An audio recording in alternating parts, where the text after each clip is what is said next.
Hello दोस्तों, आज की इस वीडियो में हम क्लास 9th का इतिहास का इकाई 5 जानेंगे। देखिए, कक्षा 9 का इतिहास की दुनिया है और ये हमारा पार्ट 1 वीडियो है। इस वीडियो में हम इसका इकाई 5 जानेंगे, नाजीवाद। नाजीवाद क्या है, इस वीडियो में इसका संपूर्ण व्याख्या करने वाले हैं। इससे पहले वाले हमने टोटल 4 चैप्टर, इकाई 4 तक हमने सॉल्यूशन किया है। आप प्लेलिस्ट में जाकर देख सकते हैं। प्रश्न उत्तर का अलग से वीडियो है, पार्ट 2 का। आप लाइक करके सब्सक्राइब कीजिए। चलिए इस वीडियो को भी हम शुरू करते हैं। सबसे पहले हमारा चैप्टर का नाम है नाजीवाद।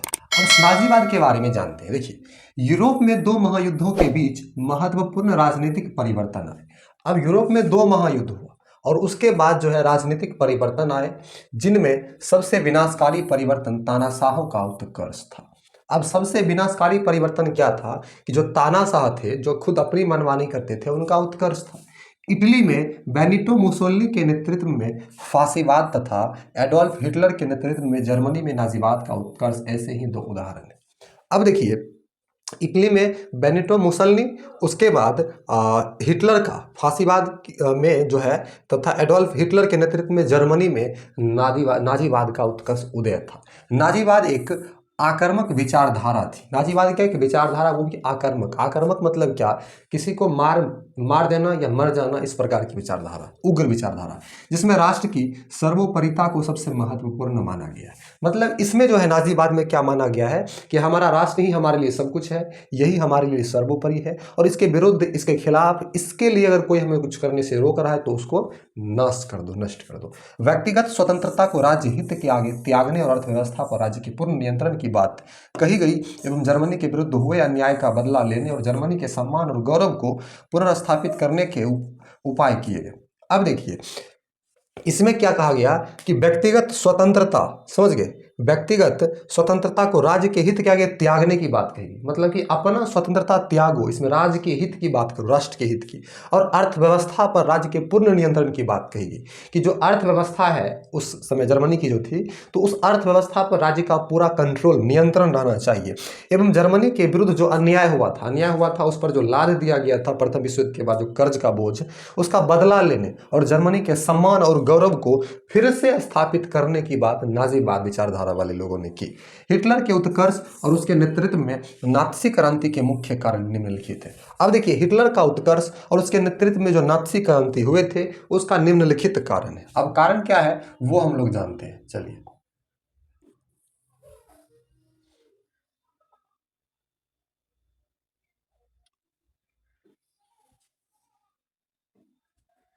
अब देखिए, पहला कारण है गणतंत्र की स्थापना।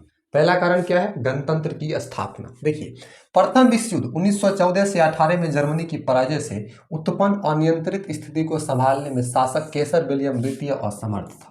अब देखिए, प्रथम विश्व युद्ध जो हुआ था, तो प्रथम विश्व युद्ध जब 1914 से 18 तक चला था, ध्यान रखिएगा, उसमें जर्मनी की पराजय हुई और जर्मनी हारा। उसके बाद जो स्थिति इतना अनियंत्रित हो गया कि इस पर कर्ज का बोझ लादा गया और पूरा निस्सहाय हो गया।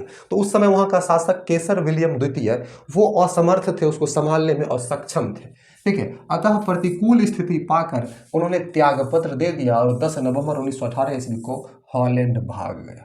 अब देखिए, खराब स्थिति पाकर 10 नवंबर 1918 को ये क्या किए, त्यागपत्र दे दिए और वहां से भागकर हॉलैंड चल गए अपनी जान बचाकर। ऐसी अवस्था में समाजवादी प्रजातांत्रिक दल ने सत्ता अपने हाथ में लेकर एक तंत्र के सम्मान पर जर्मनी की गणतंत्र की स्थापना की और अपने नेता फ्रेडरिक एबर्ट को चांसलर बनाया। अब देखिए, जो समाजवादी उस समय प्रजातांत्रिक दल था, उस समय अब जब राजा ही भाग गया तो वो अपने हाथ में सत्ता को लिया और लेकर एक तंत्र के स्थान पर, मतलब पहले एक तंत्र था, एक तंत्र मतलब एक ही जो पार्टी था वही शासक था, तो एक तंत्र के स्थान पर गणतंत्र की स्थापना की, मतलब जनता का शासन। और अपने नेता, उसका जो नेता था फ्रेडरिक एबर्ट, उसको चांसलर बनाया, वहां का मुख्य नेता बनाया। 11 नवंबर 1918 ईस्वी को इस नई सरकार ने युद्ध विराम संधि पर हस्ताक्षर कर दिया। अब जो नया सरकार बना वो 11 नवंबर 1918 ईस्वी को क्या किया, देखिए, 10 नवंबर को भागा पुराना शासक और 11 नवंबर को ये जो नया शासक बना, युद्ध विराम का जो संधि था उस पर अपना सिग्नेचर, हस्ताक्षर किया कि हम युद्ध विराम चाहते हैं।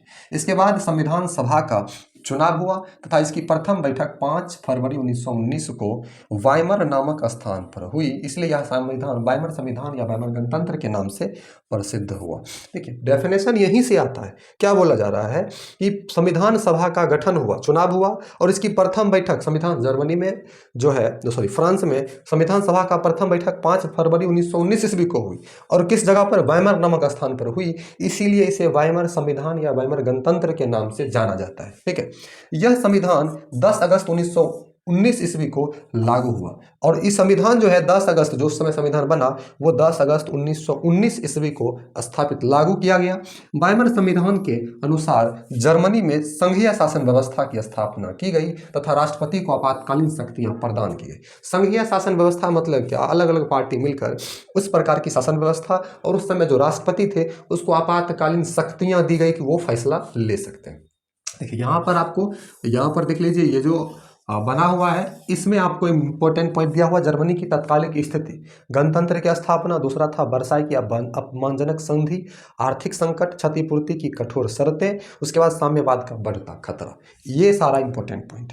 चलिए आगे बढ़ते हैं, लाइक कर दीजिए। आगे क्या हुआ, आगे है भारतीय संविधान में राष्ट्रपति की आपातकालीन शक्ति का स्रोत वाइमर संविधान से ही माना जाता है। देखिए भारत जो हमारा देश है इसमें राष्ट्रपति को जो आपातकालीन शक्ति मिलता है ये वाइमर संविधान से ही है, परंतु नया वाइमर गणतंत्र युद्ध उपरांत जर्मनी की स्थिति संभालने में असफल रहा, फलतः जनता में काफी आक्रोश था। और लेकिन जो नया वाइमर युद्ध के दौरान जर्मनी की स्थिति को संभालने में असफल रहा, जिसके कारण जनता में काफी आक्रोश पैदा हुआ। देखिए वर्साई की अपमानजनक संधि, दूसरा कारण क्या था, वर्साई की अपमानजनक संधि, इसमें जर्मनी पर विभिन्न प्रकार के कर्ज का बोझ लाद दिया गया। प्रथम विश्व युद्ध के बाद 28 जून 1919 ईस्वी में, कब 28 जून 1919 ईस्वी में जर्मनी की नई गणतंत्र को अपमानजनक वर्साई संधि पर हस्ताक्षर करने के लिए मजबूर किया गया। 28 जून 1919 ईस्वी में जर्मनी की नई गणतंत्र, जो नया गणतंत्र स्थापित हुआ वो वर्साई के अपमानजनक संधि पर, क्योंकि जबरदस्ती इसको उस पर मजबूर किया गया दस्तखत करने के लिए। आपको किसी चीज पर जबरदस्ती करवाया जाए तो बताइए आपके लिए अपमानजनक की बात होगी। वही वस्तुतः यह संधि काफी कठोर एवं आरोपित थी, क्योंकि युद्ध हार चुका था जर्मनी, इसीलिए इस पर सारा दोष मढ़ दिया गया, इस पर सारा बोझ डाल दिया गया। इस संधि द्वारा जर्मनी का अंग भंग कर दिया गया, मतलब कि इसके क्षेत्र को छीन लिया गया, तोड़ दिया गया। जैसे अल्सेस लॉरेन का जो क्षेत्र था फ्रांस को लौटा दिया गया वापस, तथा जर्मन क्षेत्र में स्थित सार नामक कोयले की खान को 15 वर्षों के लिए फ्रांस को दे दिया गया। अब देखिए इस संधि के दौरान मतलब क्या हुआ था, जो फ्रांस का अपना क्षेत्र, जर्मन का अपना क्षेत्र था, सार नामक कोयले का खान था, उसको अगले 15 वर्षों के लिए फ्रांस को दे दिया गया और उस क्षेत्र का शासन राष्ट्र संघ को सौंप दिया गया। मतलब उस क्षेत्र पर जर्मन का शासन नहीं रहेगा, राष्ट्र संघ का शासन रहेगा। राइन नदी घाटी के क्षेत्र को सेना रहित करने का निर्णय लिया गया। हम जो विश्व युद्धों का इतिहास था, इससे पिछला चैप्टर उसमें पढ़े थे इसके बारे में। जो राइन नदी घाटी था उस क्षेत्र में सेना नहीं रख सकता था जर्मनी, ऐसी उसमें बातें कही गई। सैनिक दृष्टिकोण से भी जर्मनी को पंगु बना दिया गया, मतलब सैनिक भी नहीं रख सकता है, क्योंकि जो जर्मन जैसे स्वाभिमानी राष्ट्र के लिए उचित नहीं था। जर्मन को जो है सेना भी कम रखने के लिए कहा गया। अब जर्मन जो है एक स्वाभिमानी राष्ट्र, मतलब खुद के गौरव पर चलने वाला राष्ट्र था, लेकिन उसके लिए उचित नहीं था। इस प्रकार वर्साई संधि से उत्पन्न असंतोष का भरपूर फायदा हिटलर ने उठाया। अब वर्साई संधि से हिटलर क्या फायदा उठाया, देखिए आगे हम इसकी चर्चा करते हैं। आर्थिक संकट, अब इतना कर्जा जिस देश पर लादा जाएगा वहां तो आर्थिक संकट आना ही आना है। जैसे इस समय जर्मन गणतंत्र के सामने भीषण समस्या आर्थिक संकट की थी। देश देखिए चलता है आर्थिक चीजों पर, रुपया पैसा पर चलता है, और देश का हालत खराब हो गया तो आर्थिक संकट तो आना ही आना था। युद्ध में जर्मनी की काफी वित्तीय क्षति हुई, पैसों की काफी क्षति हुई। युद्ध उपरांत अनेक कल कारखाने बंद हो गए। युद्ध के दौरान जर्मन में जो फैक्ट्रीज थी बहुत सारे बंद हो गई और बेरोजगारों की समस्या चरम पर पहुंच गई। बेरोजगारी की संख्या, फैक्ट्री बंद होगा तो जो उसमें काम करने वाले लोग हैं, मजदूर हैं, वो तो बेरोजगार हो जाएंगे, कोई काम नहीं उनका। आर्थिक दृष्टि से खस्ताहाल जर्मनी पर वर्साई संधि द्वारा क्षतिपूर्ति की एक बहुत बड़ी राशि लाद दी गई। अब आर्थिक दृष्टि से खस्ता हाल मतलब पहले से ही खराब बुरा हाल था जर्मनी पर, फिर भी उस पर वर्साई की संधि द्वारा जो क्षतिपूर्ति हुआ, युद्ध में क्षति हुआ, उसकी पूर्ति जर्मनी करेगा, इस प्रकार से लाद दिया। इस समय यहाँ कृषि की दशा भी अच्छी नहीं थी। जिस समय इस पर लादा गया बोझ कर्ज का, उस समय कृषि की भी हालत खराब थी। उसके औद्योगिक नगर मित्र राष्ट्रों को छीन लिए गए थे। ने छीन लिए। देखिए अब इसके जो औद्योगिक नगर थे जहाँ पर इनका इनकम ज़्यादा था, उसको जो मित्र राष्ट्र था इससे छीन लिया जर्मनी से, और समस्त जर्मन व्यापार नष्ट हो गया था, जर्मन का सारा व्यापार बर्बाद हो गया था।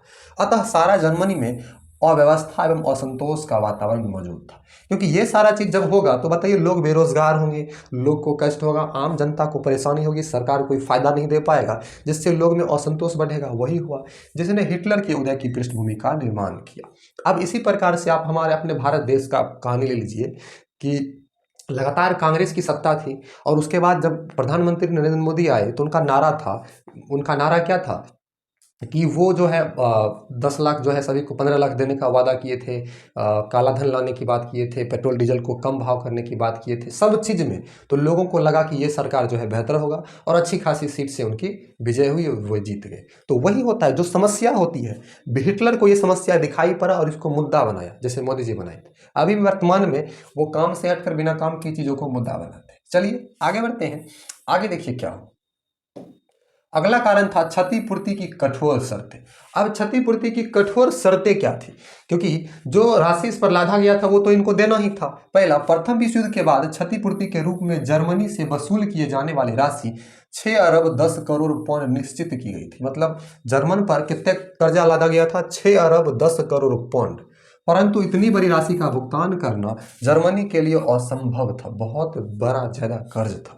इधर मित्र राष्ट्रों द्वारा भुगतान के लिए हमेशा दबाव बनाया जाता रहा, जो व्यवहारिक कदम नहीं था। मतलब कर्जा ला दिया, बोला तुम चुकाओ चुकाओ चुकाओ। तो समझ लीजिए हम किसी पर कोई हमसे झगड़ा किया और झगड़ा में हम दोनों का नुकसान हुआ, पर वो अगर वो हार गया तो हम उस पर कहेंगे ठीक है ये मेरा कर्जा तुम पर है, इतना खर्च हुआ, लाओ लाओ, तो कितना हालत खराब होगा उसका। वही हाल जर्मनी का था, ये देने में असमर्थ था। अब देखिए आगे क्या होता है।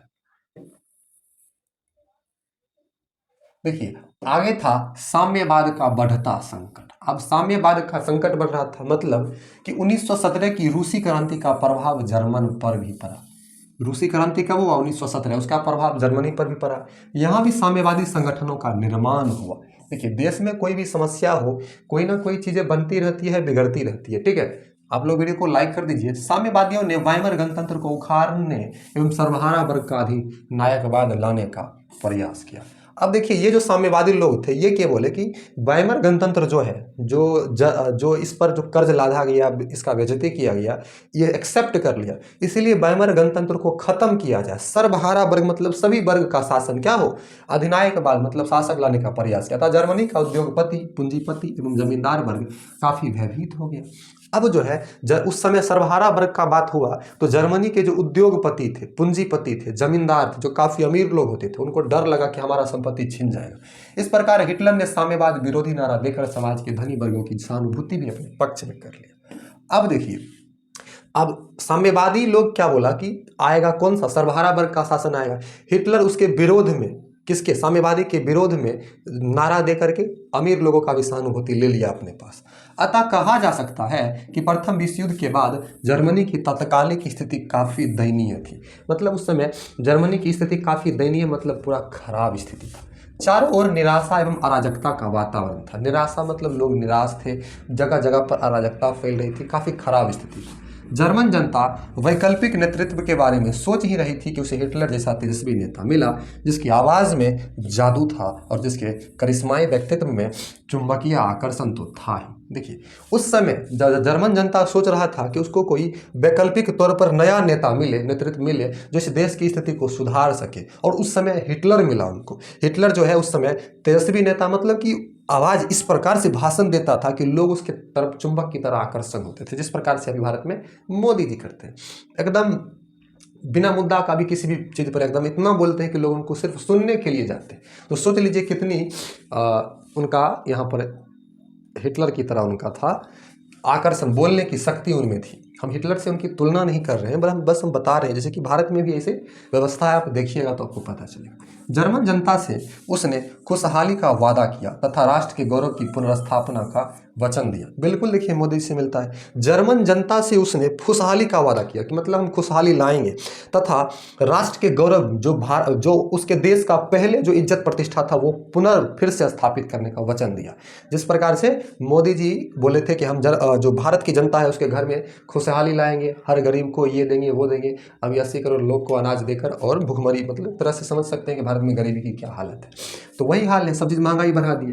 तो जर्मन जनता उसके शब्द जाल में फंसकर अपना भविष्य उसके हाथों में सौंप दिया। अब जर्मन जनता जो है हिटलर के शब्द जाल में, शब्द जाल इसीलिए कहा गया क्योंकि वो बोलते बहुत अच्छा थे और जर्मन जनता को क्या चाहिए था, बस इसी प्रकार के लोग की आवश्यकता थी जो उसके कष्ट को दूर करे।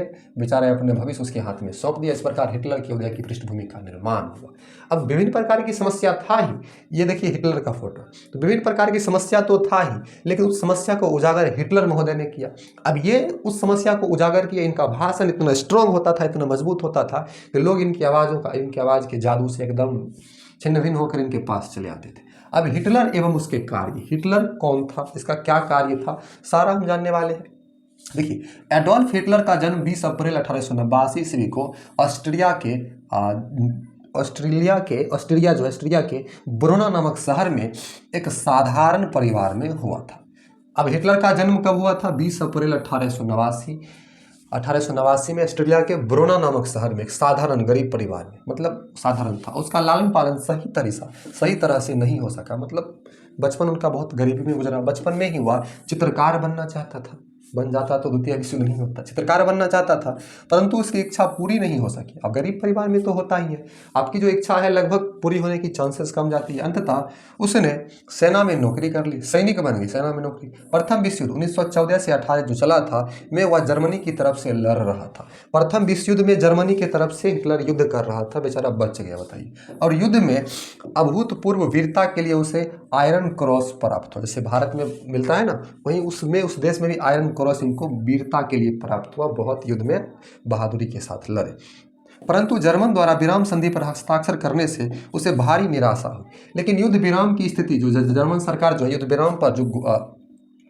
विराम किया, इनको भारी निराशा हुई, दिक्कत हुआ कि जर्मन सरकार को ऐसा नहीं करना चाहिए था। ठीक है, युद्ध के बाद वह जर्मन वर्कर्स पार्टी का सदस्य बना। युद्ध के बाद क्या हुआ, सेना का पद छोड़ करके जर्मन वर्कर्स पार्टी जो है उसका सदस्य बना और 1920 ईस्वी में इस पार्टी का नाम बदलकर national socialist German workers party रखा। अब देखिए, उसका सदस्य बना और 1920 में इस पार्टी का नाम बदलकर क्या रख दिया, national socialist German workers party रखा गया। धीरे धीरे हिटलर इसका फ्यूअर मतलब नेता बन गया। देखिए, नेता क्या होता है कि किसी भी पार्टी का जो मेन नायक होता है वही उसका नेता, सब मिलकर उसको चुनते हैं, विशेष पावर वाले व्यक्ति होते हैं। कहने का तात्पर्य ये है कि वो नेता चुनने योग्य, उनका भाषण होना चाहिए, उनके पास मुद्दा होना चाहिए, हर सवाल का जवाब मुख्य नेता के योग्य में।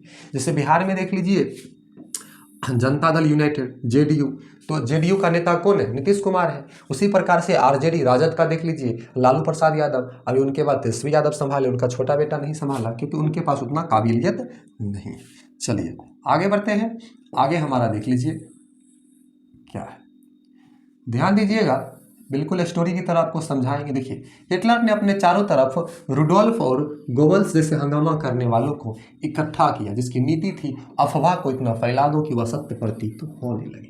देखिए, हंगामा करने वाले रुडोल्फ और गोबल्स जैसे हंगामा करने वाले जो छोटी छोटी बातों को इतना हंगामा करके फैलाते हैं, जैसे भी भारत की मीडिया कर रही है। ठीक है, भारत की मीडिया क्या करती है, छोटी छोटी झूठी बातों को भी इतना बढ़िया से एकदम प्राइम टाइम में लेकर आते हैं कि लोगों को लगने लगता है कि वह सत्य है। वही हिटलर करता था, अफवाह को इतना फैला दो कि वह सत्य प्रतीत होने लगे। कुछ लोग आजकल जो है हमारे समाज में भी करते हैं, अपना काम छुपाने के लिए, मतलब वो खुद सही काम नहीं करता है, जब लोग उससे सवाल करने लगते हैं तो वो दूसरों के बारे में अफवाह फैलाते हैं ताकि क्या हो, लोग को वह अफवाह सत्य प्रतीत हो और उससे लोग सवाल नहीं करें। ऐसे ही हमारे भारत में मोदी जी भी कर रहे हैं, उन मेन मुद्दा से भटका करके विभिन्न प्रकार के अफवाह को फैलाने में लगे रहते हैं ताकि लोग उससे सवाल बिल्कुल ना करें। चलिए आगे बढ़ते हैं।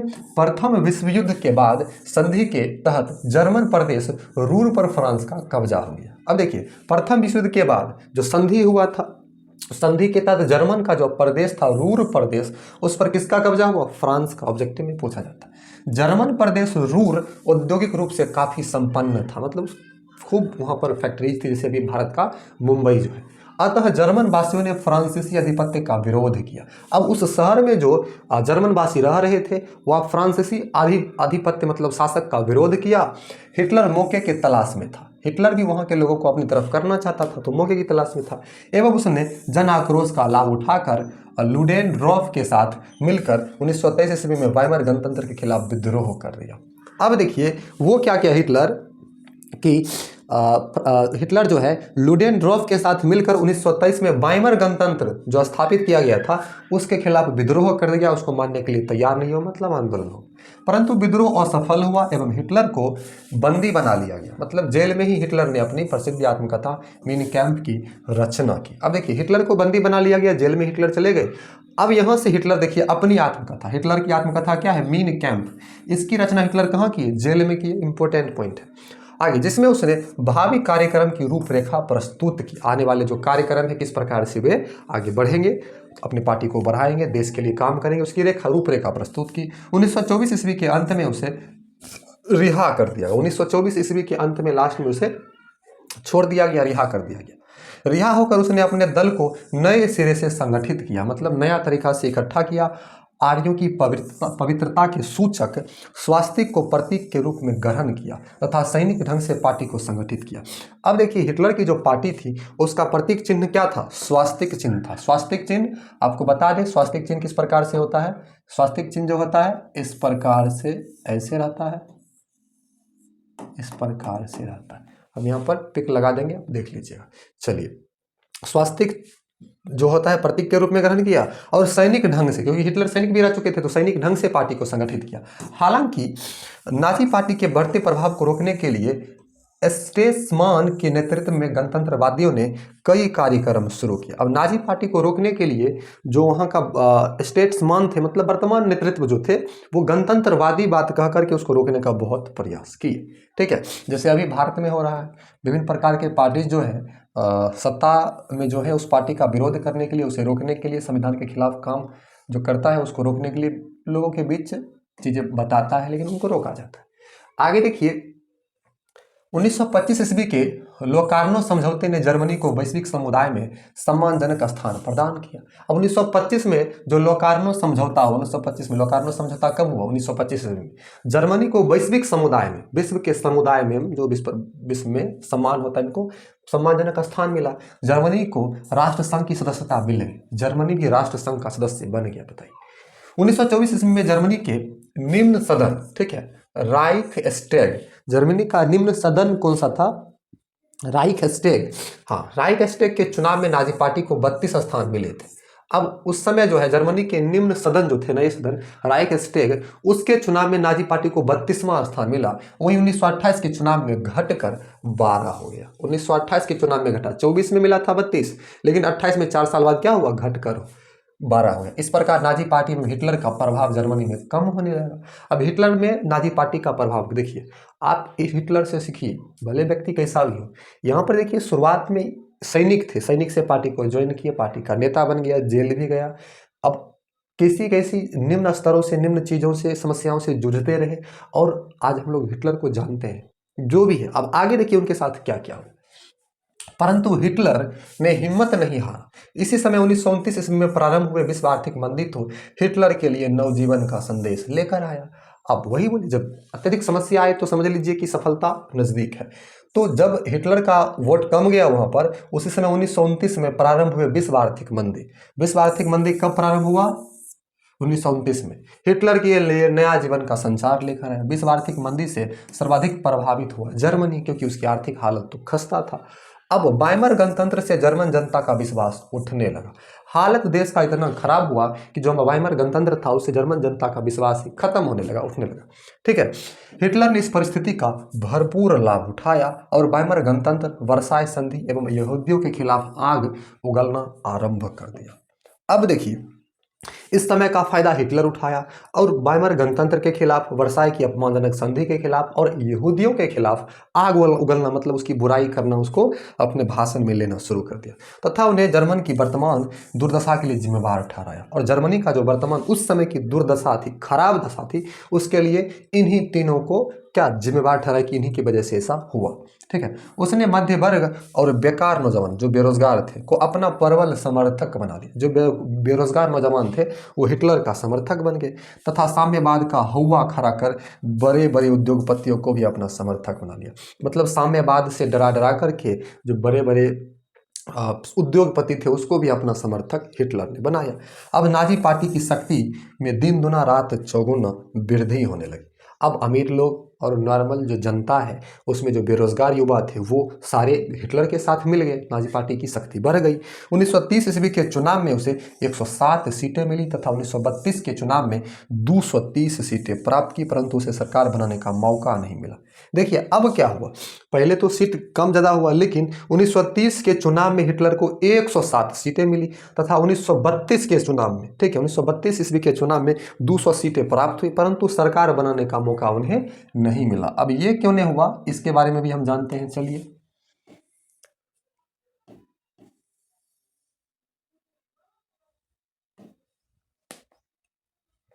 बाद में राष्ट्रपति हिंडेनबर्ग ने 30 जनवरी 1933 को हिटलर को चांसलर मनोनीत किया। अब देखिए बाद में वहां का राष्ट्रपति कौन थे, हिंडेनबर्ग। 30 जनवरी 1933 को, कब, 30 जनवरी 1933 को हिटलर को चांसलर मनोनीत किया, बनाया। फलतः उसने निरंकुश अधिकार प्राप्त किया। निरंकुश अधिकार मतलब उस पर कोई अंकुश नहीं लगा सकता। अब देखिए इसने क्या क्या किया। सत्ता प्राप्त करते ही उसने चुनाव कराने की घोषणा तथा चुनाव प्रणाली का संगठन इस तरह से किया कि नाजी पार्टी के लोग ही चुनाव जीतकर आ सकते थे। अब देखिए सत्ता प्राप्त करने के बाद उसने चुनाव कराने की जो घोषणा है और चुनाव प्रणाली संगठन इस तरह से व्यवस्थित किया कि उसी के पार्टी के लोग जीत सकते थे, जैसे भी मेयर चुनाव में बीजेपी ने किया। ठीक है, बिल्कुल देखिए मिलता जुलता है। इस प्रकार जर्मन गणतंत्र की समाप्ति हुई और नात्सी क्रांति की शुरुआत हुई। इस प्रकार जर्मन गणतंत्र खत्म हुआ, नात्सी क्रांति शुरू हुआ, जिसे हिटलर ने तृतीय राइख का नाम दिया। हिटलर इसको क्या नाम दिया, नात्सी क्रांति को? तृतीय राइख। अगस्त 1934 में हिंडेनबर्ग की मृत्यु होने पर चांसलर और राष्ट्रपति के पद को मिलाकर एक कर दिया गया। अब देखिए हिटलर के मन में कितना क्या था। हिटलर क्या था, चांसलर था, राष्ट्रपति हिंडेनबर्ग था। अब दोनों का अलग अलग शक्ति होता है, पावर होता है, लेकिन 1934 ईस्वी में हिंडेनबर्ग मर गए, मृत्यु हो गई। हिटलर क्या किया, राष्ट्रपति के पद पर किसी और को नियुक्त ना करके दोनों पद को एक करके खुद ताकतवर बन गया। अब हिटलर जर्मन का सर्वे सर्वा बन गया था तथा उसने नाजीवादी दर्शन एवं विदेश नीति का अवलंबन किया। अब देखिए हिटलर क्या किया, पूरा जर्मनी का सर्वे सर्वा मालिक वही बन गया, तो अब जो है उसने नाजी दर्शन एवं विदेश नीति का अवलंबन खुद किया। अब आगे देखिए क्या होता है।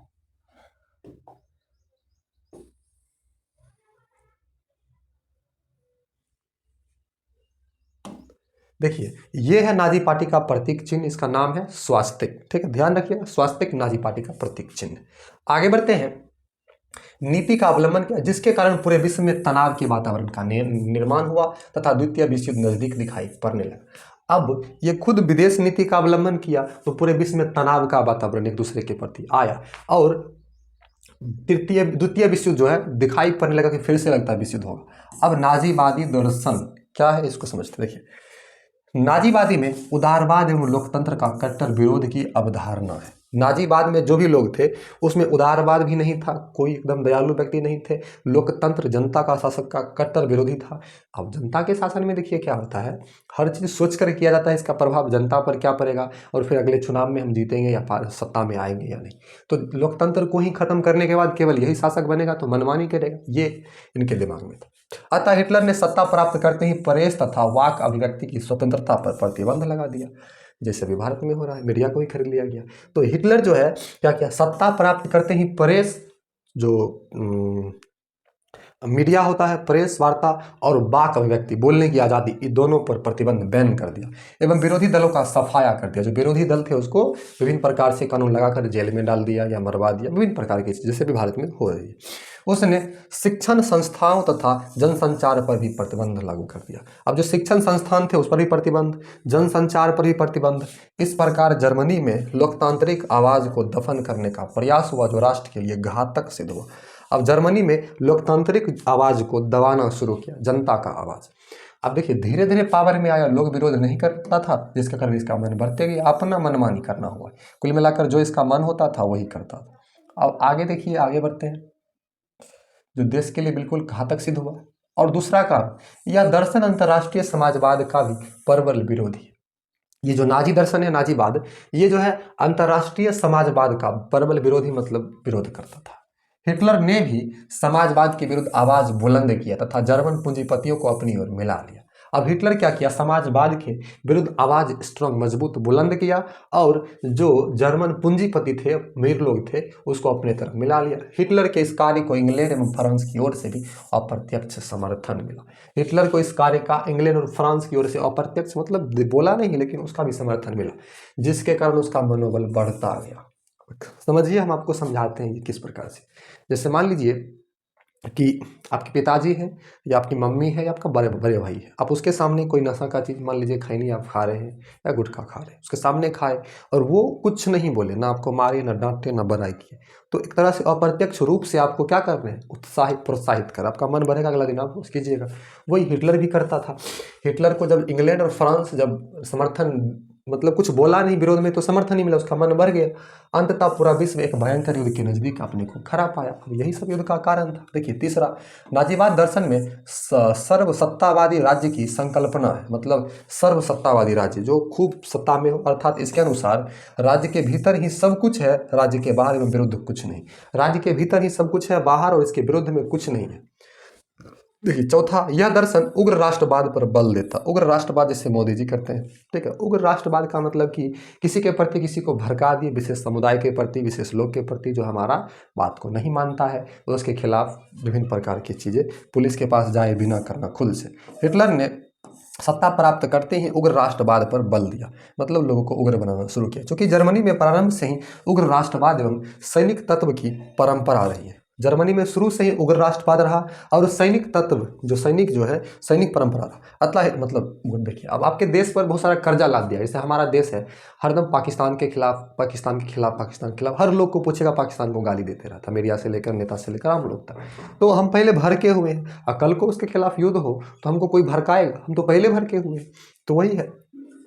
अतः हिटलर ने जर्मनी की इस मनोवृत्ति का लाभ उठाया। अब पहले से ही वहां पर उग्र राष्ट्रवाद था, उसका और फायदा उठाया। अपने आक्रामक वक्तव्य का मतलब ये हुआ, डायरेक्ट इसका जो बोली था, विचार था, आक्रामक था, मिटाने का, निपटाने का था, सीधे समझिए। तो अपने आक्रामक वक्तव्यों के द्वारा पूरे जर्मनी वासियों को अपमान का बदला लेने के लिए मानसिक स्तर पर तैयार कर दिया। मतलब अपमान का बदला, जैसे भारत में देखिए मोदी जी मंदिर के लिए ऐसा बोलते हैं, लगता है कि अपमान ही हुआ है, हिंदुओं का अपमान हुआ है, और मंदिर के लिए एकदम, तो आप समझ सकते हैं। तो वही मानसिक रूप पर बदला लेने के लिए सबको तैयार कर दिया। भले सब भूखे मरे, गरीब हो जाए, बर्बाद हो जाए, लेकिन सबको अपमान का बदला। अब वही होता है, हमको किसी से झगड़ा हुआ तो हम मानसिक रूप से तनाव में रहते, गुस्से में रहते, बदला की भावना में रहते हैं। और उस समय हम अपनी परिस्थिति को नहीं देखते हैं, युद्ध के परिणाम को नहीं देखते हैं, आगे क्या हो सकता है। उस समय हमें अगर कोई भड़का दे तो हम बस उसी के प्रति रहते हैं, वाह ठीक है, समझे। तो अब पूरे जर्मनी में युद्ध का माहौल दिखाई पड़ने लगा, सब एकदम कि हम पर जो अपमान हुआ, अपमान का बदला लेंगे। अगला है नाजीवाद राजा की निरंकुश शक्ति पर बल प्रदान करता है। नाजीवाद क्या करता है, राजा की जो निरंकुश शक्ति है उसको बल मिलता है, वो अंकुश उस पर कोई नहीं लगा सकता, वो खूब बलशाली। जर्मनी में हिटलर निरंकुश शक्ति का सहारा लिया, मतलब कि उसको कोई रोक ही नहीं सकता। सत्ता में आते ही उसने गुप्तचर पुलिस गेस्टापो का संगठन किया, जिसका आतंक पूरे जर्मनी पर छा गया। गुप्तचर पुलिस बनाया, जिसको गेस्टापो कहते हैं। उसने विशेष कारागिरी की स्थापना की, जिसके माध्यम से, अब देखिए, विशेष कारागिरी की स्थापना किया था, जिसके बारे में किसी को पता नहीं हो, जिसके माध्यम से राजनीतिक विरोधियों का दमन किया गया। अब जैसे कि अभी भारत में भी उसी प्रकार से हो रहा है, विशेष कारागिरी तो नहीं बना है, लेकिन वही विशेष ही हुआ। तो विशेष कारागिरी की स्थापना हुआ, जो उसका विरोध करता था उसमें उसको डाल देता था, विभिन्न प्रकार की आत्माएं देकर उसको खत्म कर देता था, समझे।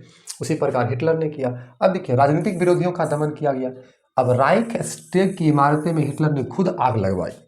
जो राइखस्टैग थी, उसकी इमारत में, बिल्डिंग में खुद आग लगवाई हिटलर ने, परंतु उसका दोषारोपण समाजवादियों पर मर दिया, जो समाजवादी पार्टी था उस पर मर दिया कि यही आग लगाया।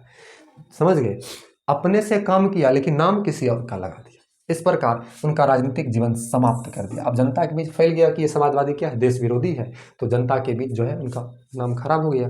तो उसी प्रकार से जो है नाम खराब होता है तो जनता उसको चुनेगी कभी, आप ही बताइए। तो उसका नाम सामाजिक जो है राजनीतिक जीवन ही समाप्त कर दिया। अब जर्मनी में एक पार्टी थी, नाजी पार्टी में एक नेता था हिटलर। भारत में भी इसी वैसे ही हुआ है। आप लोग विभिन्न प्रकार की न्यूज़ देखिएगा तो आपको पता चलेगा, बस हम उसकी चर्चा नहीं करते हैं, आगे बढ़ते हैं। नाजी पार्टी, नाजीवादी दर्शन में सैनिक शक्ति एवं हिंसा को महिमा मंडित किया जाता था। अब नाजी दर्शन में क्या होता था, इसमें लोग जो है सैनिक की शक्ति पर और हिंसा पर, किसी को मार दिया तो उसी का बड़ाई महिमा मंडित किया जाता है। ठीक है, तो ये एक गलत चीज़ें थी। दूसरी, इस प्रकार नाजीवादी दर्शन द्वारा जर्मन में असंतोष का फायदा हिटलर ने उठाया। जनता को अभी भी मालूम नहीं है हिटलर हमारे लिए कितना नुकसानदायक है, क्योंकि जनता उसके विचार से चुंबक की तरह चिपक जाती थी, उनको सब अच्छा लगता है, ऑल इज वेल लगता था। ठीक है, हालांकि उसने जर्मन की आर्थिक स्थिति में सुधार के लिए अथक प्रयास किए, आर्थिक स्थिति सुधार खूब प्रयास किए, एक अच्छी पहल थी। तथा देखते ही देखते जर्मनी यूरोप की सबसे बड़ी औद्योगिक शक्ति बन गया। देखते ही देखते मतलब कम ही समय में जर्मनी जो है यूरोप का सबसे बड़ी औद्योगिक शक्ति बना। परंतु हिटलर ने अपनी शक्ति का प्रयोग नकारात्मक दिशा में किया, जो राष्ट्र के लिए खतरनाक एवं विरोधी बन गया। लेकिन हिटलर जो है अपनी शक्ति का प्रयोग गलत दिशा में किया, खतरनाक एवं विरोधी बन गया उसके लिए। हालांकि राष्ट्रवादी होना देश के हित में है, परंतु अगर राष्ट्रवाद की वंचना भरना जर्मन मनोवृत्ति को पीछे की ओर मोड़ने का प्रयास किया गया। देखिए, राष्ट्रवाद राष्ट्र के हित में, देश के हित में ठीक है, परंतु उग्र राष्ट्रवाद जो क्या है, बहुत खतरनाक है, देश को पीछे ले जाता है, जो शायद राष्ट्र हित में नहीं था। हिटलर ने जर्मनी में तानाशाही शासन की स्थापना की, जिसके दूरगामी परिणाम सही नहीं हुए। तानाशाही शासन में वही होता है, सरकार अपनी मनमानी कर दे, दूरगामी परिणाम गलत होता है, क्योंकि तब पूरी दुनिया स्वयं को द्वितीय विश्व युद्ध के नज़दीक खड़ा पा रहा था। अब उसके बाद जब यहाँ पर तानाशाही आया तो सभी को लग रहा था यहाँ पर क्या होगा, द्वितीय विश्व युद्ध फिर होगा ही होगा, ऐसी चीजें आई। अब देखिए आगे हम लोग बढ़ते हैं।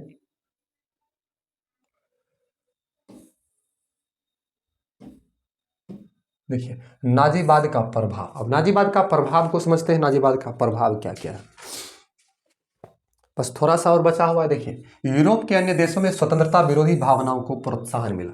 यूरोप का जो अन्य देश था उसमें स्वतंत्रता के विरोधी भावनाओं को, देखिए एक यूरोप का एक क्षेत्र था जर्मनी, वहां पर आया जो शासन, वही अब पूरे देश में जो है वो यूरोप का जो और सारा क्षेत्र था वहां पर प्रोत्साहन मिला।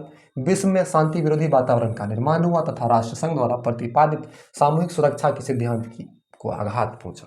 जो सामूहिक सुरक्षा का सिद्धांत था वो भी दिक्कत में आ गया, कष्ट में। अगला कारण था पूरे विश्व में साम्यवाद विरोधी आंदोलन में तेजी आई। पूरे विश्व में साम्यवादी विरोधी आंदोलन शुरू हो गया।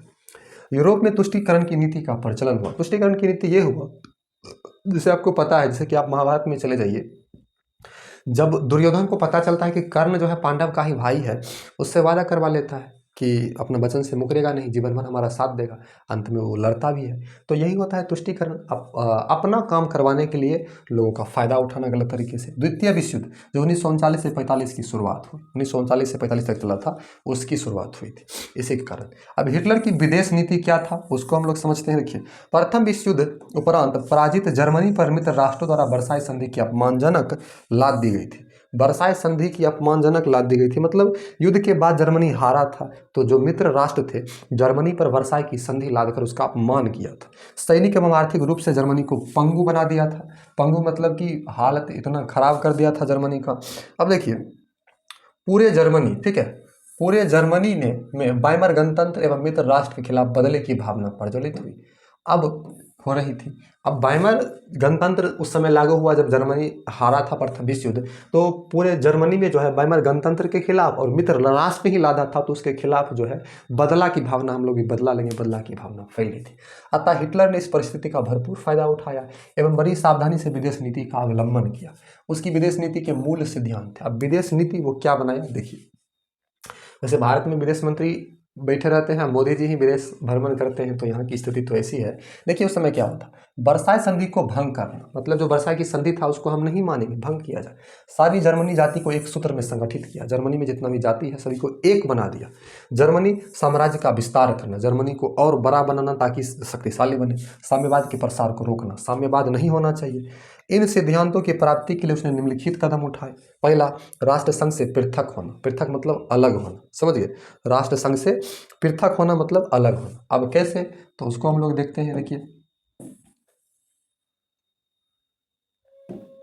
हिटलर ने अपने उद्देश्य की प्राप्ति के लिए सर्वप्रथम 1933 में जेनेवा निःशस्त्रीकरण की शर्तें सभी राष्ट्रों पर समान रूप से लागू करने की मांग की, परंतु जब उसे सफलता नहीं मिली तो उसने जर्मनी प्रतिनिधियों को वापस बुला लिया एवं 1933 में राष्ट्रसंघ की सदस्यता छोड़ने की घोषणा कर दी। अब देखिए हिटलर कहाँ पर विदेश नीति क्या किया, पहले जो है सभी देश में जाकर के 1933 में जनेवा निशस्त्रीकरण की शर्त सभी राष्ट्र पर समान रूप से लागू होना चाहिए, सिर्फ हम ही निशस्त्र रहेंगे नहीं, लेकिन सभी राष्ट्र रहना चाहिए। तो ये बात हुई, लेकिन कोई तैयार नहीं हुआ। बाद में अपनी प्रतिनिधि को हिटलर वापस बुलाया और राष्ट्र संघ की सदस्यता को छोड़ दिया। अब दूसरा, वर्साई की संधि को भंग करना। इस 1935 में हिटलर ने वर्साई संधि की निशस्त्रीकरण संबंधित सभी धाराओं को तोड़ने की घोषणा की। अब 1935 में हिटलर ने वर्साई संधि की जो निशस्त्रीकरण संबंधित जो धारा था कि तुम सैनिक इतना रखेगा, ये नहीं करेगा, वो सबको तोड़ने की घोषणा की एवं उसने पूरे जर्मनी में अनिवार्य सैनिक सेवा लागू कर दिया, पूरे जर्मनी में सैनिक को बहाल कर दिया। उसने स्पष्ट शब्दों में यह कहा कि अब जर्मन अपने को वर्साई संधि से मुक्त समझेगा, मतलब हम वो सब कर्जा जो है नहीं चुकाएंगे, मुक्त रहेंगे, कोई तुमको कुछ कर भी नहीं सकता है। एकदम इस प्रकार से आगे बढ़ा। आगे देखते हैं क्या होता है। आगे जो हुआ, आगे देखिए, उसके बाद पोलैंड के साथ 10 वर्षीय समझौता। अब पोलैंड के साथ क्या समझौता किया, हिटलर ने 1934 में पोलैंड के साथ 10 वर्षीय अना आक्रमण संधि की। अना आक्रमण मतलब आक्रमण नहीं करेगा, सोच लीजिए 10 वर्ष के लिए, जिसके अनुसार यह तय हुआ कि वे एक दूसरे की वर्तमान सीमाओं का किसी भी प्रकार अतिक्रमण नहीं करेगा, मतलब एक दूसरे का जो सीमा है उसका अतिक्रमण नहीं करेगा 10 वर्ष के लिए। अब सोचिए, ब्रिटेन से भी समझौता किया। जून 1935 में जर्मनी तथा ब्रिटेन में समझौता हो गया। अब जर्मनी ब्रिटेन में क्या समझौता हुआ, जिसके अनुसार ब्रिटेन ने स्वीकार कर लिया कि वह जर्मनी अपनी सैन्य शक्ति स्थल एवं वायु सेना बढ़ा सकता है। ब्रिटेन से समझौता किया कि जर्मनी जो है अपनी सैन्य शक्ति स्थल तथा वायु सेना को बढ़ा सकता है, जिसको प्रथम विश्व युद्ध के समय इस पर बढ़ाने के लिए रोका था कि बढ़ाएगा नहीं, बशर्ते वह अपनी नौसेना 35% से अधिक ना बढ़ाए। ये भी लिमिट रखा गया कि नौसेना 35% रहे। हिटलर की यह एक बड़ी कूटनीतिक विजय थी, मतलब बात मनवा लिया। अब आगे देखिए क्या होता है।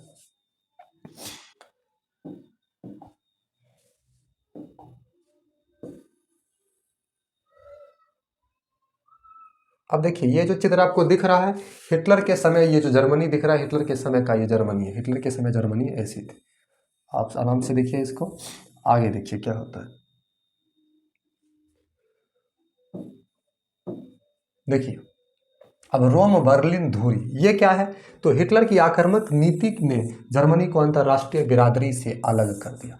हिटलर की जो आक्रामक नीति थी, उसका विचार था, उसको अंतर्राष्ट्रीय बिरादरी से, अंतर्राष्ट्रीय बिरादरी मतलब जो भी चीज़ें थे उससे ये अलग हो गए। अतः मित्र की तलाश में हिटलर ने इटली की ओर हाथ बढ़ाया।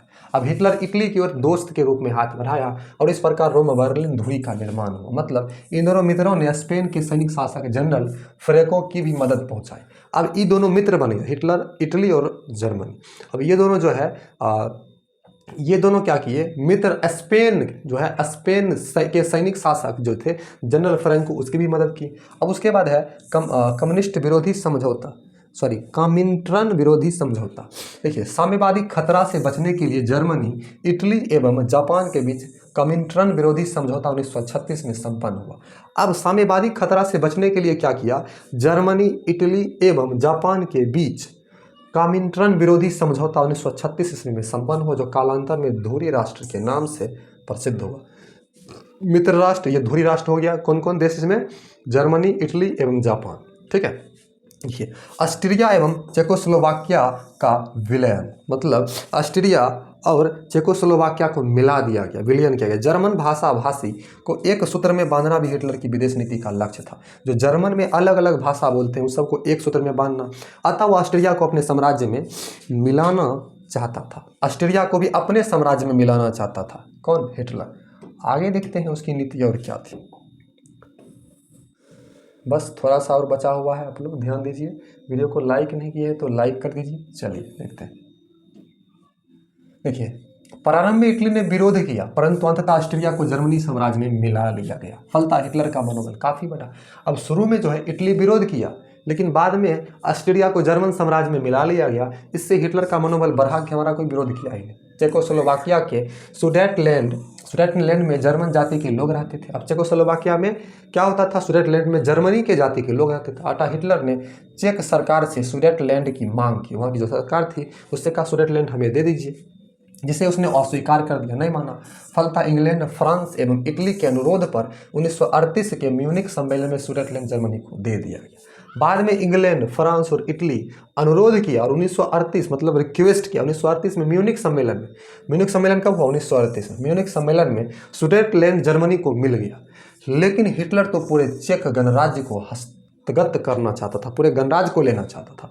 अतः उसने 1939 में ही समस्त चेक गणराज्य पर अधिकार कर लिया, अधिकार जमा लिया, अपना बना लिया। इसके बाद उसने मेमेल बंदरगाह पर भी अधिकार कर लिया। बंदरगाह मतलब बंदर रहता है वो नहीं, बल्कि जहाँ पर बड़े बड़े पानी का जहाज उतरते हैं, सामान को लाते हैं, समुद्री जहाज उतरते हैं। परंतु मित्र राष्ट्र मुख्य दर्शन की भूमिका में बने रहे, जिसने हिटलर का मनोबल बढ़ता गया। अब जो मित्र राष्ट्र थे, अमेरिका, इंग्लैंड, ये सारे जो थे, तो ये मुख्य दर्शन देखते रहा, ये कुछ नहीं बोला, जिससे हिटलर का मन और बढ़ा। विरोध करता तो बेचारा कुछ कम था, लेकिन कोई विरोध भी नहीं किया। अब देखिए आगे क्या होता है। पोलैंड पर आक्रमण, अगला कारण था पोलैंड पर आक्रमण। पोलैंड के डांजिंग बंदरगाह पर आक्रमण करना हिटलर का अगला लक्ष्य था। अगला लक्ष्य हिटलर का था पोलैंड का डांजिंग बंदरगाह है उस पर आक्रमण करना। पोलैंड को बाल्टिक सागर तक पहुंचने के लिए जर्मन का कुछ भूभाग दे दिया गया। पोलैंड को बाल्टिक सागर तक पहुंचने के लिए जर्मनी का कुछ भूभाग, जमीन उसको मिल गया, जिसे पोलिया गलियारा कहा जाता है। पोलिया गलियारा किसे कहा जाता है? तो पोलैंड को जर्मनी का कुछ भाग उसको बाल्टिक सागर तक पहुंचने के लिए दिया गया, जिसे पोलिया गलियारा। हिटलर ने डांजिंग बंदरगाह तथा पोलिस गलियारे की मांग की एवं इसी प्रश्न पर जब उसने पोलैंड पर 1 सितंबर 1939 को आक्रमण कर दिया तो फ्रांस, इंग्लैंड आदि ने हस्तक्षेप किया और इस प्रकार द्वितीय विश्व युद्ध 1939 में जो शुरू हुई थी उसकी शुरुआत हुई। अब देखिए, पोलैंड से युद्ध मांग किया, पोलैंड नहीं माना, इसलिए 1 सितंबर 1939 को यह आक्रमण कर दिया। किस पर?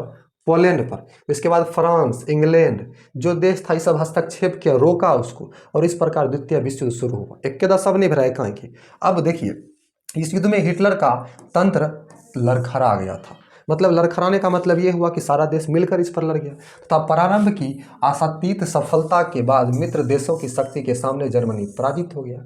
अब मित्र देश की जो शक्ति थी, इससे फिर ये क्या हुआ? जर्मनी पराजित हुआ। 1945 में जब विजयी सेना बर्लिन पहुंची, तब तक हिटलर अपने बंकर में आत्महत्या कर चुका था। अब 1945 में जो विजयी सेना थी मित्र राष्ट्र के, वो बर्लिन पहुंचे थे, तब तक हिटलर अपने ही बंकर में मर गया, आत्महत्या। तो ये सारी चीज़ें थी। इस प्रकार विश्व समुदाय को एक तानाशाह से मुक्ति मिली एवं वैश्विक शांति हेतु 24 अक्टूबर 1945 को संयुक्त राष्ट्र संघ की स्थापना की गई। संयुक्त राष्ट्र संघ की स्थापना पूछा जाता है कब हुआ? 24 अक्टूबर 1945 को।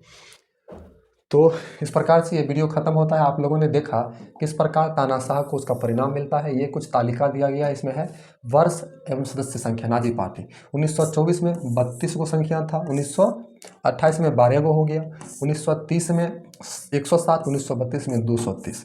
तो राइक स्टेट जो निम्न सदन होते हैं उसमें नाजी पार्टी की स्थिति ये थी, बढ़ते गया था। समझ गए? इस प्रकार से ये हमारा चैप्टर खत्म होता है। इसका जो प्रश्न उत्तर था, क्वेश्चन आंसर जो है ये देख लीजिए। आपको वस्तुनिष्ठ प्रश्न है, इसके बाद इस वस्तुनिष्ठ के बाद अति लघु, फिर लघु, जो भी प्रश्न उत्तर है, इसका वीडियो पार्ट 2 वीडियो में इसका जो है सॉल्यूशन पार्ट 2 में आएगा और अगला चैप्टर अगले वीडियो में आएगा। तो वीडियो अच्छी लगी तो वीडियो को लाइक करके हमारे इस चैनल को सब्सक्राइब जरूर कीजिएगा। थैंक यू, मिलते हैं अगले वीडियो में।